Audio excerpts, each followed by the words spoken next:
So, matapang siya, ate. Yes po. Pero meron po tayo sir sweetener na nilalagay. And then, one is na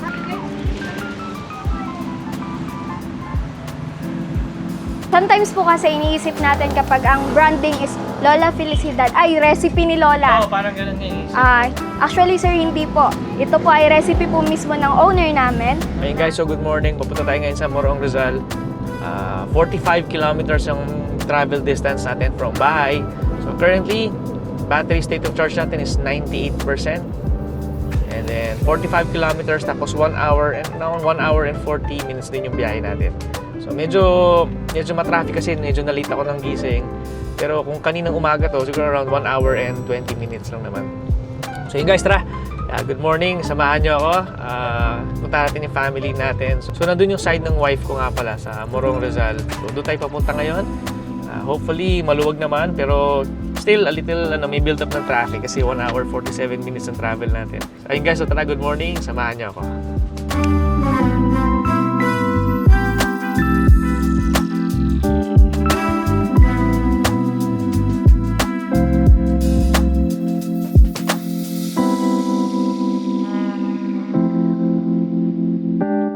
Guys, so good morning. Kalayaan Avenue tayo pinadaan ni Waze. 1 hour and 30 minutes na lang, nandun na tayo. So, hopefully maluwag naman. Ang current state of charge natin is 96%. So, umalis tayo sa Quezon Avenue or sa bahay ng 99%. So, hopefully makarating tayo sa Morong Rizal with na 70-75% at least. Ayun guys, tara, samahan nyo ako. Tapos, pagdating natin sa Morong Rizal, baka kumain pa tayo sa Tanay. So, yun guys, so tara, samahan nyo kami. Thank you guys. Ayun guys, so good morning. Dito na tayo sa Marcos Highway. Current state of charge natin is 93%. So, guys, mula bahay, Quezon Avenue hanggang dito sa Marcos Highway, 7% or 6% na actually. 7% kasi medyo umikot-ikot pa tayo pero around 7%. So, dito na tayo guys. Medyo mabilis yung biyahe natin ngayon. So, Marcos Highway na tayo, 93%. So, meron pa tayong 1 hour and 10 minutes to go. So, guys, tara. Good morning. Samahan niya ka. Ayun guys, so nasa Sumulong Highway na tayo. Current state of charge natin is 92%. We have 1 more hour to go bago makarating sa Morong Rizal. Pero before that, kakain muna tayo sa Jollibee kasi hindi pa tayo nagbe-breakfast. So, ito na yung pinaka-main breakfast natin. So, 10:30 in the morning na. So, umalis tayo ng bahay around 10 o'clock. So, nandito na tayo sa Sumulong Highway around 30 minutes after. Meron pa tayong 1 hour. So, sakto lang. Medyo maluwag naman. Kaso parang umaambon. Kaka-car wash lang natin. So, nakakapanghinayang kung tutuloy ang ulan. Pero guys, samahan nyo ako. Breakfast muna tayo sa Jollibee or McDo dito sa Sumulong Highway. So, guys, tara. Samahan niya ako. Ayan guys, so McDo ang una nating nakita. So McDo na lang ating unang breakfast. So hindi na tayo nakapag-Jollibee kasi parang mas malayo pala yung Jollibee. So McDo muna tayo. Ayan guys, tara. Order muna tayong breakfast. Hi po. Ayan guys, first meal natin for the day.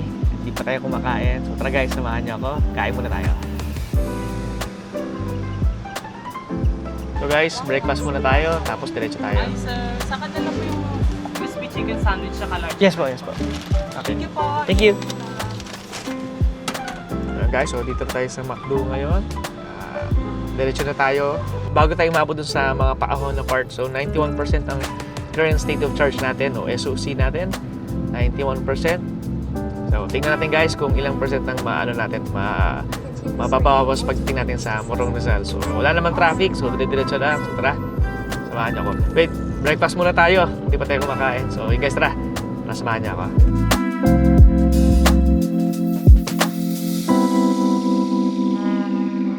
Ayan guys, so Antipolo na tayo halos. Ang current state of charge natin is 87%.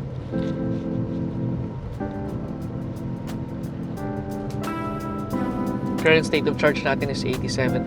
Malapit na tayo dumaan sa may Robinsons Antipolo. So medyo maluwag. Hopefully around 40 minutes andun na tayo sa Morong Rizal. So guys, tara. Samahan niyo ako. Ayun guys, so good morning. Nandito na tayo sa may Robinsons Antipolo. So ang current state of charge natin is 87%. Tapos aircon natin is second fan speed. Tapos nilipat ko sa first fan speed kasi giniginaw ko kahit na tanghaling tapat. So yun guys, i-share ko lang na simula nang umalis tayo kaninang umaga dun sa bahay, tinry ko yung creep mode.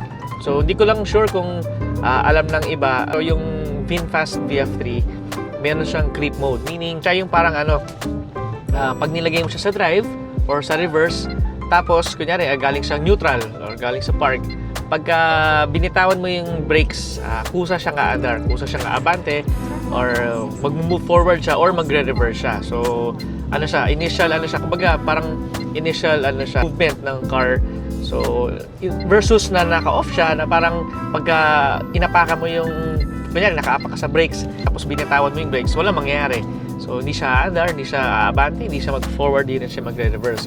So yung creep mode, rarely ko siyang ginamit actually. So first time ko lang ngayon or natripan ko lang gamitin yung creep mode ngayon simula bahay. So yun. So guys, sa Antipolo na tayo. Current state of charge natin still 87%. So nagre-regenerative braking siya kanina, kaya medyo matagal mabawasan. So maganda yun. So yun guys, Antipolo na tayo. Try ko i-demo yung creep mode mamaya pagka nandun na tayo sa medyo maluwag-luwag na part ng Rizal na, para makita nyo kung paano siya umaadar or paano yung functions niya or kung saan mo siya magagamit. Ako naman nagagamit yung creep mode pag yung nasa inclined position yung VF3 natin or yung paahon na medyo stop and go. O yun, medyo i-on ko siya. Tapos pag naman yung pababa, in-off ko naman na siya since kusa naman siyang bumababa. Pero yun guys, try kong videohan yung demo ng creep mode para maintindihan nyo kung paano siya nag-work. So yun guys, so tara, dito na tayo sa Antipolo. 86% na. So meron pa tayong around 40 minutes or around 30 minutes pa bago makarating sa Morong Rizal. So guys, tara, samahan nyo ako.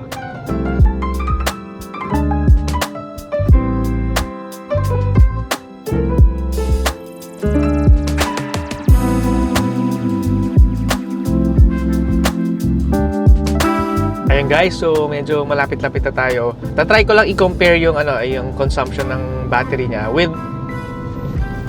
the creep mode on. So di ko lang kung mas nakakatulong siyang makatipid or mas malakas yung kain ng battery niya. Kasi initially, pagka nasa stoplight ka, tapos nag-green na, syempre igagas mo siya or apakan mo yung accelerator. Ngayon, this time around, syempre may creep mode on nga. So kusa siyang umaandar. So pagka stop and go, hindi ko na inaapakan yung accelerator. So medyo na-traffic tayo sa bandang QC tsaka sa may Aurora. So titingnan natin ngayon kung may difference ba siya or kung same lang ang consumption ng battery natin with the creep mode on. So yun ang purpose naman ng video natin ngayon. Ma-try and ma-check kung may difference, or kung wala naman, hindi maganda, medyo mas less tiring lang pag naka-on yung creep mode sa mga stop and go since wala kayo inapakang accelerator. So kusa lang siyang maabante. So guys, tara, medyo malapit na tayo. Dito na tayo sa Antipolo.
Ayun guys, so good morning. Nasa may Teresa na tayo.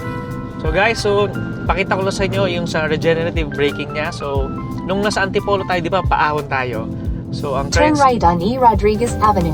Ang current state of charge natin nung nasa Antipolo tayo was 83% since patak. Sobrang taas na niya. In 800 Ngayon, nung meters, bandang turn left on ML Quezon Avenue. paglagpas ng Antipolo, Robinsons Antipolo, puro pababa na. So ngayon, nasa 85% tayo. Nag-regenerative braking siya. Naka-accumulate siya ng 2% ng battery.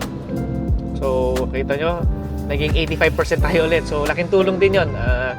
So dapat 80% lang tayo o 78% sana tayo pagdating sa Morong.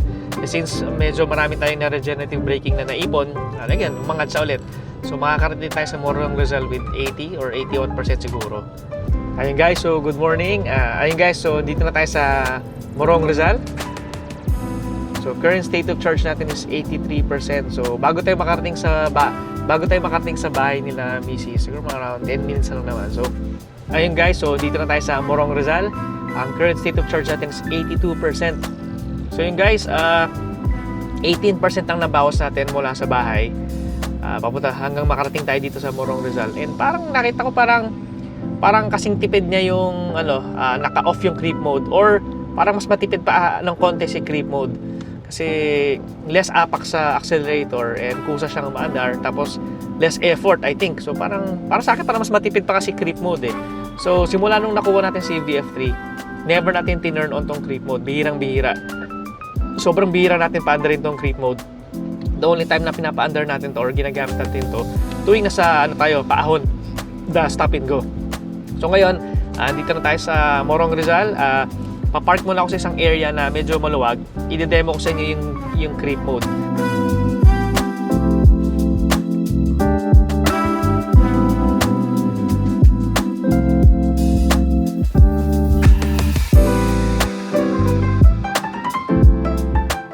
Ayun guys, so good morning. Papakita ko sa inyo yung difference ng naka-on yung creep mode tsaka naka-off. So ngayon guys, naka-off yung creep mode. Dito, naka-off yung creep mode. Naka-apak ako sa preno. Pag binitawan ko yung preno, pag nirelease ko yung brake, walang mangyayari. So, patag to. So, walang mangyayari, hindi siya umaandar. Pero, pagka in-on naman natin yung creep mode, pakita ko lang. So, kung turn on natin yung creep mode, naka-apak sa preno. Pag binitawan ko siya, kusa siyang umaandar. So, nagki-creep mode siya. So, yan yung creep niya. Mabagal yung takbo niya, pero umaandar siya ng kusa. So, very handy ito sa mga stop and go. Na laking tulong nito kasi less bawas or less apak ka na sa accelerator. Ngayon, nag-try tayo ng creep mode simula bahay hanggang dito sa Morong Rizal. And mukhang mas malaki ang tipid natin kasi normally ang percentage natin pag dumarating tayo sa Rizal is 80%. Ngayon, 18% lang yung nabawas natin. Eh medyo nag-stop over pa tayo sa Macdo. Tsaka medyo may konting hirit pa yon. Tsaka naka-normal mode tayo. Hindi natin siya iniko. So, mukhang malaki ang malaking difference. So guys, simula nung nakuha natin si VF3, tinurn off ko na kagad yung creep mode kasi parang feel ko hindi ko naman siya magagamit. The only time ko siya nagamit is pag may mga paahon. May mga paahon sa mga mall, parking, tsaka or pag stop and go na na pataas din. So anything na incline or anything na pataas ang kalsada na feel ko usable si creep mode, tsaka ko lang siya i-on. Pero this time around, after 3,700 kilometers, nag-try tayo ng creep mode. So mamaya pauwi natin, pabalik natin to Quezon City, most likely on ko ulit to. Mukhang okay naman siya. Malaki na natipid natin. So yun guys, tara. Punta na tayo sa bahay nila Mrs. Then lunch muna, then kain, then ikot tayo sa Tanay. So guys, tara. Samahan niyo ako. Ayun guys, so dito tayo sa Rizal. So VF3.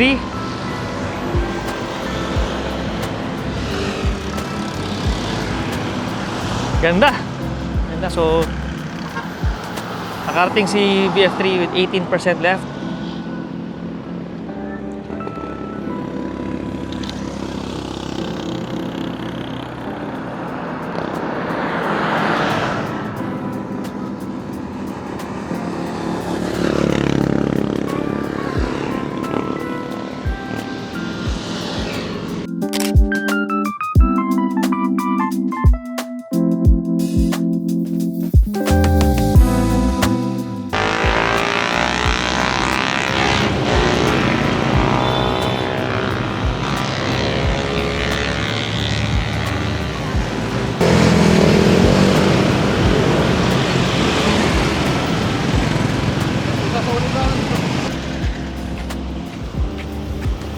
So guys, dito tayo sa Lola Felicidad.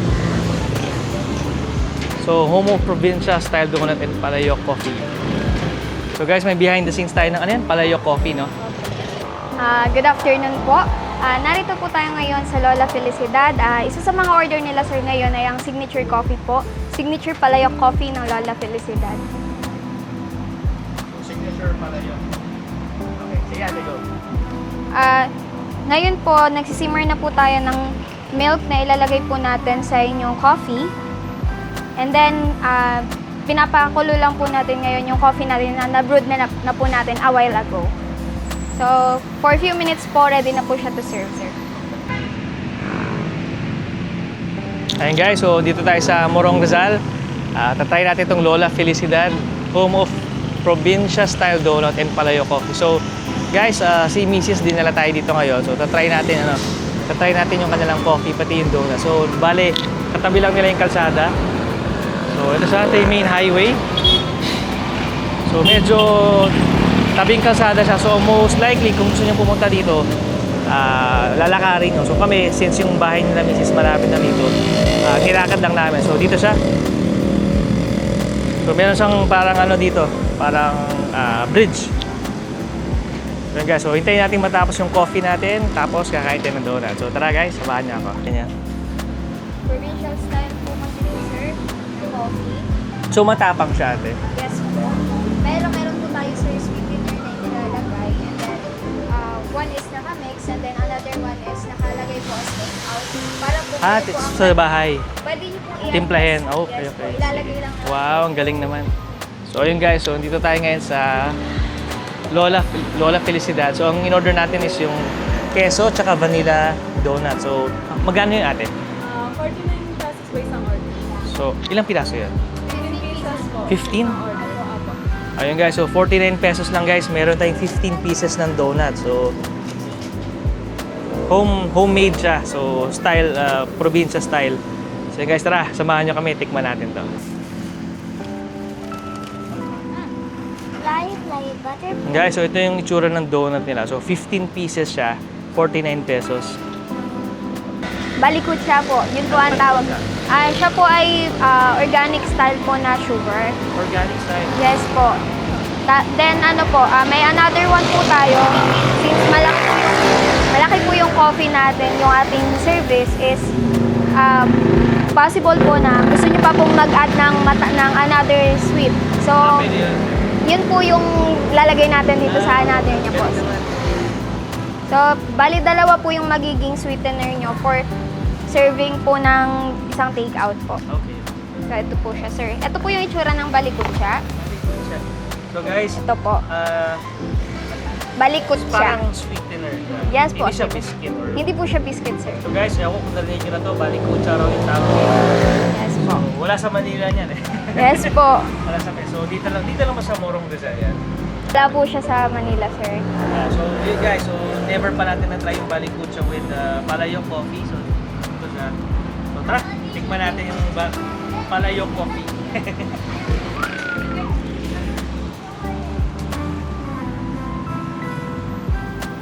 Ilan yung order mo?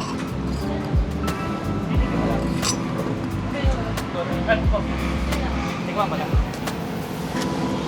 Si Lola Felicidad po ay lola po talaga ng owner ng business na ito. So yung sometimes po kasi iniisip natin kapag ang branding is Lola Felicidad, ay recipe ni Lola. Oo, parang ganun nga eh. Actually sir, hindi po. Ito po ay recipe po mismo ng owner namin ng business na ito. Pero dinededicate niya po ito sa lola niya. Oh, wow. Yes po. So, lahat po, kaya po ang gusto niya is provincial style kasi nga po, yung amin pong accent is like something like sa lola, pang matatanda, ganun po. Kasi ganun po niya kamahal yung lola niya. Ayun guys, so nakakatawa, andito tayo sa first store nila na physical store dito sa May Bangkal. So highway to. So ganda ng pwesto nila, overlooking, tsaka presko ang hangin. Masarap ang hangin, sariwa, tsaka tahimik. So yun guys, samahan nyo kami. Iti-take out na lang namin sa bahay kasi may mga gusto mag-try sa bahay and matikman. So salamat guys, tara, samahan nyo kami. Sir, ready na po ang inyong signature Palayo Coffee. Thank you so much, ma'am. Sir, meron po dyan, makikita kayo, ating sweetener, nandito po sa maliit na cup. It is another sweetener po, maliban dun sa nakahalo na po natin sa coffee. Yes po. Ganito po ang itsura ng ating sweetener na yan. Tinatawag po natin siyang balikutsa. Ang balikutsa po, sir, ay isang sugar na galing po sa Ilocos. Thank you guys. Try natin to guys sa bahay. Thank you po. Ayun guys, so good afternoon. Nakauwi na tayo sa bahay. So, dala natin yung coffee na bilhin natin na palayok style coffee na mukhang dito lang sa Lola Felicidad na style yung coffee niya. Ngayon lang tayo nakatry na ganito. Plus yung donut na binili natin. So akala ko 49 pesos yung isang donut. Yung pala 49 pesos, 15 pieces na siya. So ito yung tsura niya. So parang munchkin siya. Tapos meron siyang queso sa loob. So try natin.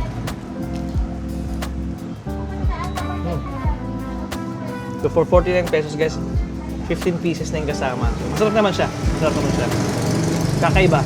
Hindi yung usual donut na nakakain niyo. So masarap naman. Guys, so ito naman yung second, yung coffee na palayok style coffee. So ito naman yung try natin. So, nung niluto siya sa palayok, dark or parang barako yung tsura niya eh. Barako coffee. Ngayon, naging parang light brown siya dahil dun sa parang natural sweetener na kasama. Hey, Penny. Hello. So, ngayon ito yung tsura niya. So, medyo, parang nagkano siya, parang may creamer na itsura yung kinalabasan. Masarap naman. Nandun pa rin yung tamis niya, pero maganda na natural siya or organic, hindi siya artificial sweetener. So, tingnan natin. Masarap naman. So, sobrang okay naman siya. Hindi naman siya ganun katapang. So, guys, pwede siyang tambayan. Saka mura pa. Bumili tayo ng dalawang order ng donut, saka dalawang coffee, parang around 250 pesos lang. Eh, di ba kung sa Manila to, isang coffee pa lang yun, wala pang pagkain. So, sobrang sulit na guys. So, yan yung isa sa mga babalikan natin dito sa Morong Rizal. Yun guys, so, pahinga lang tayo sandali. Then, maya-maya, uwi na rin tayo. Alam mo naman na medyo Sunday, sana hindi pa traffic pag uwi. So, hopefully, maluwag naman. Pero yun guys, tara. Ayun guys, so, pauwi na tayo. Hindi nakasama si wife tsaka si baby kasi dito muna sila sa province while daddy is working. Ako naman, trabaho muna sa Manila. So guys, ang current state of charge natin is 70%. So tingnan natin ilang percent ang mababawas natin. So medyo matraffic ngayon. I think uwian yung oras natin ng pag-uwi. So hopefully naman merong traffic pero hindi ganun karami. So medyo bandang Antipolo lang. Tapos pagdating ng Marcos Highway, medyo maluwag na. So guys, tara. Good afternoon. Samahan niyo ako. Na-try pa natin yung Lola Felicidad na coffee. Mura na and legit pa and kakaiba yung coffee ni Lola Felicidad. So thank you guys for watching. Tara, ang oras natin ngayon is 4 o'clock. So medyo mainit talaga. So tanghaling tapat, ang temperature natin is 36 degrees. So bihira ako siyang makita ng 36 degrees. Pero ngayon kasi sobrang init talaga guys. Hindi ko ma-explain yung init niya. Maaraw sa labas tapos sobrang init. Medyo matindi yung init niya. So 36 degrees ang temperature natin. Pero dire-diretso naman ang biyahe natin ngayon. So guys, hopefully mag-cool down siya ng konti. Pero yun guys, tara, samahan niyo ako pag-uwi.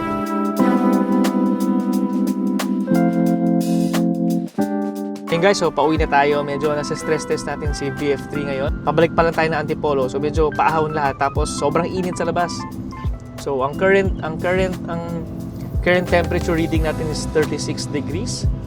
So, paano tayo guys? So, medyo paahon tayo. Kaya medyo mas-stress test natin ngayon si VF3. So far, so good naman. 36 degrees ang niya. Hindi ko lang alam kung ganito kainit, mas malakas ang kain ng baterya ni VF3. So, yun guys, so tara, samahan nyo ako. Pag-uwi natin, charge natin to kasi bukas may shoot na naman tayo. Ang shoot natin tomorrow is for Macau Imperial Milk Tea. Ang shoot natin for tomorrow guys is yung NYFD. Hindi ko lang kung nakikita nyo yung New York Fries Department. So para siyang thick cut fries siya.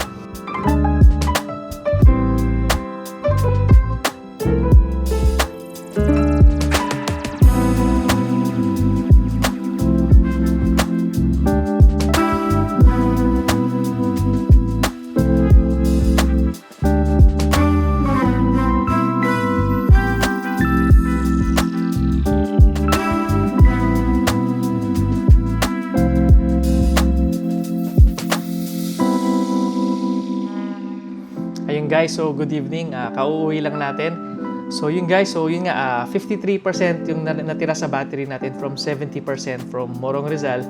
Ngayon, 17% ang nabawas natin Tapos nung papunta naman tayo from QC to Morong Rizal, 18% naman ang na-consume natin. So kanina umalis tayo papuntang Morong Rizal, 36 degrees yung 36 degrees yung temperature natin. Ngayon nung pauwi naman tayo, 36 degrees din yung temperature niya, consistent. So ngayon guys, nakakatawa kasi feel ko yung battery, sa tingin ko lang naman to, yung battery health ni VF3, sa tingin ko perfect pa din siya. Kasi nung nakuha natin si VF3, nung bagong-bago siya, biniyahin natin siya from bahay to Morong Rizal. Same din. Biniyahin natin siya from bahay to Morong Rizal. 18% yung na-consume natin. Tapos, malamig na panahon pa yon, around December pa yon. Ngayon, nung pauwi tayo nun from Morong Rizal to bahay din, back then, nung December, 18% din yung nabawas natin. Ngayon, after 5 months after, so April na, ang panahon ngayon mas mainit, summer na, temperature natin 36, dati umaabot tayo 33, 34 lang. Ngayon 36 degrees na, so mas mainit siya, mas persado sa tingin ko yung motor niya, pero still 18% ang na-consume natin papunta, then 18 or 17% lang nung pabalik, so mas matipid pa siya nung pabalik. So hindi ko alam kung dahil ba binago natin yung way of driving natin, naka-creep mode tayo, nag-try tayong first time nag-creep mode papunta and pabalik, so medyo sa tingin ko nakatipid tayo kasi mayroong mga parts na stop and go sa may Antipolo. Hindi natin inaapakan ni accelerator, kusa na siya. Mukhang okay naman pala yung creep mode. So, I think I leave the creep mode on for the meantime. So, ngayon back to city tayo. And then, nakakatuwa yung battery health nga ni VF3. Mukhang perfect pa din Mukhang 100% siya. Kasi same pa din yung wala akong nakikitang degradation sa kanyang battery or any difference sa Pero this Wednesday, pupunta tayo sa casa for the firmware update. Pinapunta na tayo ni Sir Carlo from VinFast Alabang. Ready na rin yung firmware update natin. So yun guys, abangan natin yun. Punta tayo ng Wednesday sa casa. Tara guys, pahinga na muna tayo kasi bukas meron tayong shoot for NYFD, yung New York Fries Department. Di ko lang alam kung nakikita nyo yun. Same company din siya with Macau Imperial. So lifestyle shoot naman tayo bukas. So medyo mailaw tayo sa SM East Ortigas. So yun guys, good evening. Thank you guys for watching. Salamat sa pagnood. And hope nag-enjoy kayo. Sa susunod na video ulit guys. Thank you. Good night.